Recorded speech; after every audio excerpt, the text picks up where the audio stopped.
Welcome back to Politically Animated, fire enthusiasts and political junkies, to the blaze of blame. I'm your host, Lenka, here to fan the flames of controversy. Today, we're diving into the inferno that is Los Angeles politics, where the mayor has apparently decided to play hot potato with her fire chief. So, grab your marshmallows, because we're roasting this story to perfection. Oh, look here, folks. We've got LA's very own Mayor Karen Bass folding faster than a lawn chair in a hurricane after she tried to fire the fire chief, Kristin Crowley, for, wait for it, being too woke or not woke enough. Honestly, I've lost track. It's like watching a soap opera where everyone's trying to out-woke each other. Roll the clip. Did the city of Los Angeles fail you and your department and our city?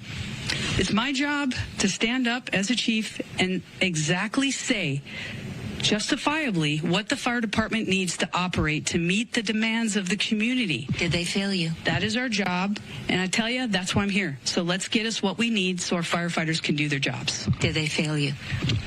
Yes.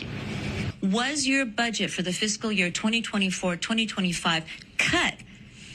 I can tell you, I'm going to even go back further than that. Again, since day one, we've identified huge gaps in regard to our service delivery and our ability from our firefighters, boots on the ground, to do their jobs. Since day one, this is my third budget as we're going into 25-26. What I can tell you is we are still understaffed, we're still under-resourced, and we're still underfunded. So with that, whether it's $7 million, $10 million. But was the budget cut, Chief? Yes, it was cut. And it did impact our ability to provide now, service. Now, the media's saying, oh no, that's not true. But let's be real. The only thing burning hotter than these wildfires is the mayor's cheeks right now. I mean, first, you cut the fire department's budget, then you jet off to Ghana while your city turns into the set of Mad Max Fire Road. And now this. Talk about managing a crisis with the finesse of a toddler with a fire hose. And let's talk about the fire chief. She's in there, probably thinking, I signed up to fight fires, not to be the political piñata at City Hall. But here we are, watching her career go up in smoke. Metaphorically speaking, of course. Because, let's face it, the only thing she's guilty of is knowing how to use a hose. And apparently, that's too woke for some. We spoke today with Los Angeles Fire Chief Kristin Crowley, who's in charge of the department's more than 3,200 uniformed personnel. We began by asking her how they're doing. They're resilient. They're putting everything into this. I can guarantee you that. I'm extremely proud of their dedication and commitment to this mission. They're doing everything in their power to save lives and protect property. I must ask you, because a lot of people are talking about the warning that you sent last month that the budget cuts have, quote, severely limited the department's capacity to prepare for, train for, and respond to large-scale emergencies, including wildfires. You sent that warning about these budget cuts. Was this preventable? I tell you, from the budget cut side of things, when there's a $17 million cut in our budget, operating costs, immediately from that point, I had to make some tough decisions. I looked at some other duties and responsibilities that we do as a fire department and had to focus right back on the training of our firefighters and also our ability to respond to the everyday fires and EMS response. Would that $17 million that had been cut from your budget have made a difference in this fight? I would say with the lean forward posture that we took, knowing that a $17 million cut we had to take from somewhere, and that was from the non-essential duties and responsibilities that as a fire department we have taken on over the past many, many years.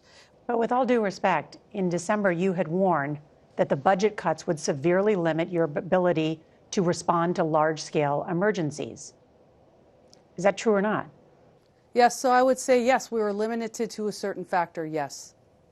And let me ask you about how that limited your response, because in the early hours of the wildfires, especially in the Pacific Palisades, we had a team on the ground, a crew there with our reporter, and witnessed a number of homes burned to the ground, and there was not a fire truck in sight. How did that happen? We pre-deployed the most amount of emergency resources that we could with what we had. With the pre-deployment, when the fire takes off, we're going to push as many resources that we can at that particular incident. And that's what we did. We did exactly what we could with what we had. So you're saying you didn't have enough resources? I would say in a WIN event like this that we are living today in day 3, something that is as significant as this particular fire, I would say we threw exactly what we could with what we had. So if I had 1,000 engines to throw at this fire, I honestly don't think 1,000 engines at that very moment could have tapped this fire down. Chief Crowley, thank you so much for your time, and we're thinking of you and all the firefighters. I want to make sure the community knows our firefighters are absolutely doing everything that we can, and I am certainly proud of how hard and dedicated they are working to save lives and property. Well said. Thank you, Chief. Mayor Bass Kristin, you're fired for being too effective at your job. Fire Chief, but Mayor, I thought you wanted me to save the city from fires, not from your political blunders. Cut. That's too real, even for this show. Now, the calls for resignation are coming in hot, but the media's like, nothing to see here, folks. Just your typical day in LA politics. Sure, and I'm just your average Joe who moonlights as a firefighter in his spare time. So, what's the moral of this story? Maybe if you're going to manage a city, don't play fire chief musical chairs during a wildfire. And if you're going to claim the media's wrong, at least have the decency to make it funny, because this is comedy gold. Thanks for tuning in to the Blaze of Blame.